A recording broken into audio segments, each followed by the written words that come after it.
목포 신항에 누워있던 세월호가 내일 바로 서게 됩니다. 세월호가 바로 서면 미수습자 수색을 최우선적으로 하게 됩니다. 침몰 원인 조사도 속도를 낼 수 있습니다. 선체뿐 아니라 실려있는 화물과 유류품들이 중요한 단서들이기 때문입니다. 그런데 문제는 지금도 침몰 해역 바닷속에 잠겨있는 유실물들입니다.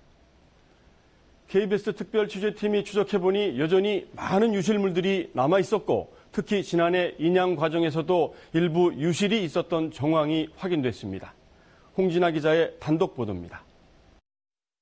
세월호 침몰 주변 바닷속을 조사한 선체조사위원회 보고서입니다. 침몰 지점을 중심으로 곳곳에서 화물들이 발견됐습니다. 확인된 화물만 25개, 22개는 컨테이너, 3개는 철근과 철제 H빔이었습니다. 화물 발견 지점들을 연결해보니 세월호 이동 경로와 거의 일치합니다. 주로 갑판에 있었던 화물들로 추정됩니다.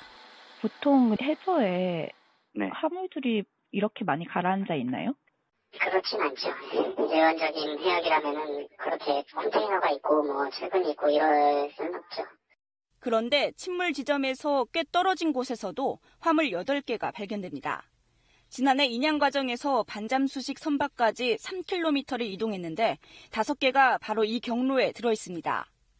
이 5개의 화물들은 무엇일까? 인양 당시 정부는 화물 유실은 없다고 밝혔습니다. 컨테이너가 램프 입구를 막아서 화물이 유실되는 상황은 아닌 것으로.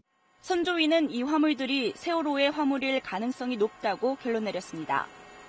만약 세월호 화물이 유실됐다면 미수습자의 유해나 유류품이 유실됐을 가능성도 커집니다. 몇 킬로를 이동을 했어요, 또. 수중에 잠든 채로. 저는 그 시기에 매우 위험하다, 유실의 측면에서 보면은. 2014년 검찰 수사 결과 침몰 원인으로 지목된 건 과적과 화물 쏠림이었습니다. 하지만 정확한 화물 적재량을 알 수 없어 논란이 이어졌고 아직도 진행형입니다. 선조위는 이 때문에 바닷속 화물들의 수색과 인양을 해양수산부에 공식 요청했습니다. 하지만 해수부는 비용과 시간이 많이 들고 미수습자 유실 가능성은 없다며 화물 인양에 회의적입니다. 세월호는 무태 올라왔지만 4년 동안 바닷속에 방치된 이 증거들.